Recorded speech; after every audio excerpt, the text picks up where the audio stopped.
En nuestra anterior clase, entonces, bueno, en nuestro anterior video, perdón, ya hemos analizado de manera introductoria qué es la culpa. Hemos visto de manera muy superficial qué podría ser la culpa. Hemos visto además que la culpa en materia penal y en materia civil son diferentes y que además existe una culpa civil contractual y extracontractual. También hemos dejado claro que en el sistema de responsabilidad objetiva no es necesario un análisis de la culpa, ¿no? Pero siendo que todavía tenemos en nuestro Código Civil un sistema de responsabilidad civil subjetiva y creo que esto todavía se va a mantener por muy buen tiempo, pese a que de a poco las responsabilidades se van objetivizando, es necesario continuar entonces con el estudio de la culpa, ¿no? Y en materia penal al menos es trascendente y ustedes lo van a estudiar de mejor manera en la asignatura de Derecho Penal como tal. A ver, avancemos entonces. Cuando se habla de la culpa, lamentablemente también nos encontramos ante un concepto impreciso. Nosotros en nuestra anterior clase veíamos que culpa implica diferentes cosas, ¿no? Es decir, incumplir un deber de cuidado o, no sé, incumplir, no ser, no cumplir con la diligencia debida, o también tener impericia respecto a ciertos casos. Y Nestroza nos demostraba, ¿no?, que la culpa puede implicar diferentes actitudes, digámoslo así. Y Díez Picasso nos dice que es impreciso el concepto de culpa y que los autores nos dan diferentes definiciones del mismo, por lo cual hay que revisar las teorías para comprender un poco más esto. Veamos algunos conceptos de los autores que cita Luis Díez Picasso. En primer lugar, él va a citarnos a José Castantoveñas, un eminente jurista español, que nos dice que la culpa es una negligencia inexcusable.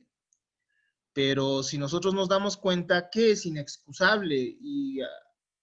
O sea, le está dando acá un elemento valorativo, por lo cual termina siendo pues todavía algo ambiguo esta definición que trata de darnos José Castantoveñas. Por su parte, la Cruz nos dice que se trata de un actuar negligente, descuidado, imprevisor, implica la ausencia de diligencia exigible a una persona razonable, ¿no? Según las circunstancias. Entonces, hay cierta diligencia exigible a la que nos hemos referido para una persona razonable, y cuando se incumple esa diligencia razonable, estaríamos nosotros ante una persona que ha obrado de manera culposa. Manuel Albaladejo, por su parte, nos dice que se tiene que apreciar según el caso, estableciendo si estamos ante una culpa grave, una culpa leve o una culpa levísima, ¿no? O podría ser una culpa grave, o gravísima o muy leve. Entonces, habría gradaciones de la misma. En nuestro código sí se establece algunas, como vamos a ver en lo posterior. Spin Cánovas Cánovas nos dice algo más preciso, ¿no? Y manifiesta que la culpa graduada puede comprenderse en materia contractual, ya que el vínculo permite precisar si uno fue o no diligente. Sin embargo, en la culpa extracontractual estamos ante una situación más compleja, ¿no? Ustedes van a analizar un poco más de la culpa contractual cuando vean la materia de obligaciones y de contratos. Pero si se dan cuenta, es más fácil decir cuándo uno ha sido culpable en la realización o no de un contrato. ¿Por qué? Porque el mismo contrato dice cómo tienes que obrar, ¿no? Cuando celebro, por ejemplo, un contrato de compra-venta con Corina, Corina me tiene que pagar un precio de, qué sé yo, $100,000 y yo le tengo que entregar a Corina una casa. Entonces, ya sabemos cuáles son las conductas que tiene que desempeñar cada uno. Y el incumplimiento de estas conductas establecidas en el contrato implicará, pues, la culpa contractual. Pero en la culpa extracontractual estamos ante una situación más compleja, ¿no? La culpa extracontractual se estudia según lo previsto por el artículo 984 de nuestra legislación. Quien con un hecho doloso o culposo ocasionare a alguien un daño injusto queda obligado al resarcimiento, ¿no?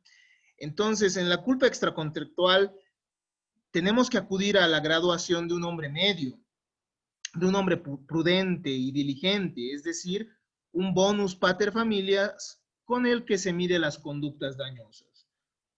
Por eso en materia extracontractual surge este tipo ideal, ¿no? Este ente ideal que nos ayuda a realizar una comparación y ver si una persona efectivamente ha sido culpable o no. En cambio, esto de culpa grave, muy grave o leve, se puede comprender en el contrato. ¿Por qué? Porque el mismo contrato te dice qué es lo que tienes que hacer, ¿no? En cambio, en la responsabilidad extracontractual que emana por un hecho ilícito que habíamos estudiado nosotros anteriormente, sí se puede decir si estamos ante una culpa grave o no, ¿no? Porque ya sabemos las conductas.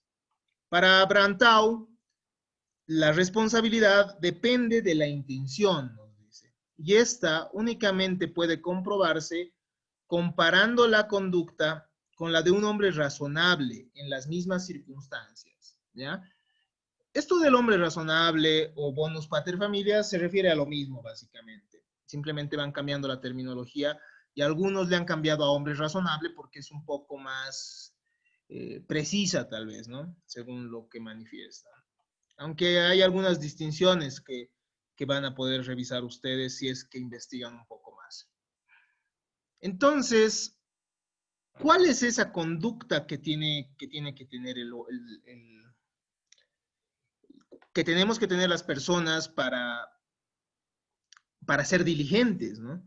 ¿Cómo se determina si nuestra conducta ha sido culposa o no?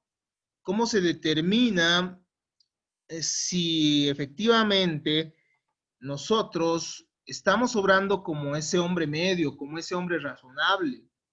Hay diferentes teorías que procuran establecer cuándo estamos ante la culpa y cuándo no estamos ante ella.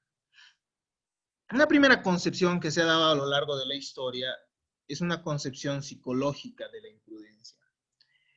Esta se deriva de la escuela positivista del derecho.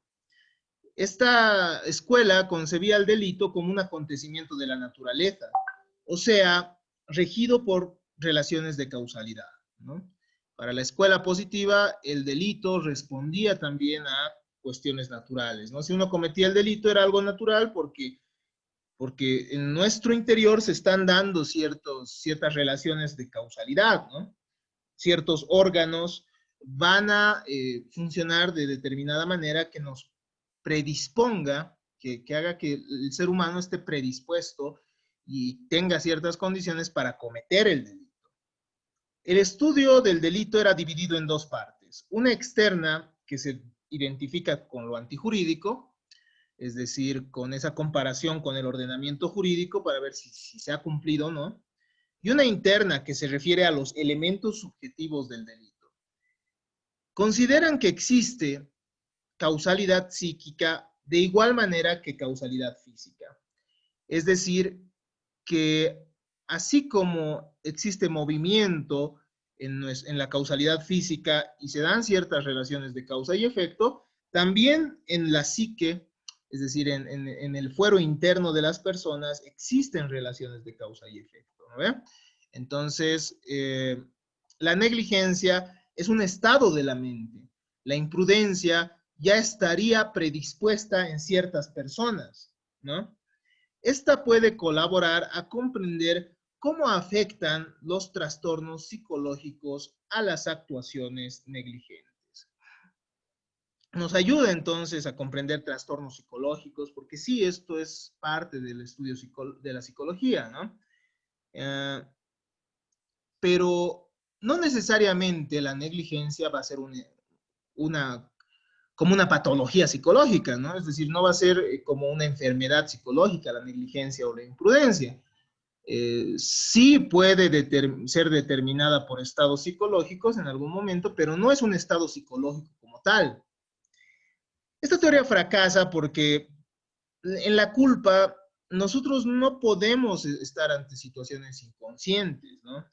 En la que se desconoce el peligro y no advierte la posibilidad de producir daño. Nosotros, como seres racionales, siempre vamos a conocer el peligro que pueden conllevar nuestras acciones y también vamos a poder advertir la posibilidad de generar daños con nuestras actitudes.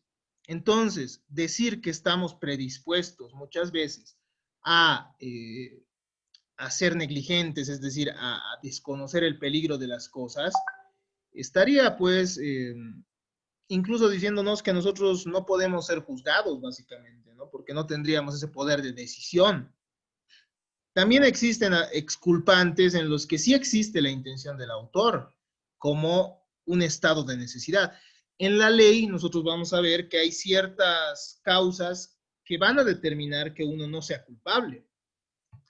Así se da, por ejemplo, en un estado de necesidad, ¿no? En el estado de necesidad estamos ante el ejemplo típico, ¿no? Hay un ejemplo típico, el ladrón que roba comida por hambre, por estado de necesidad.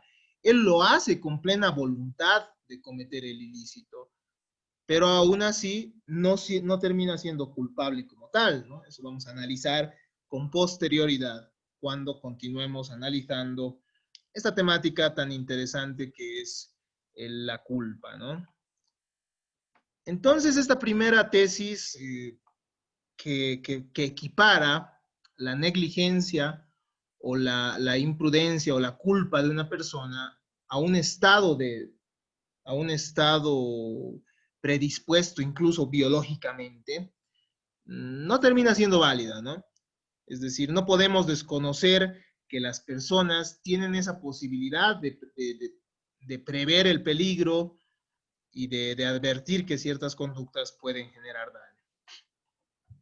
Esto para que también ustedes vayan descartando ciertas posibilidades de cómo establecer la culpa, ¿no?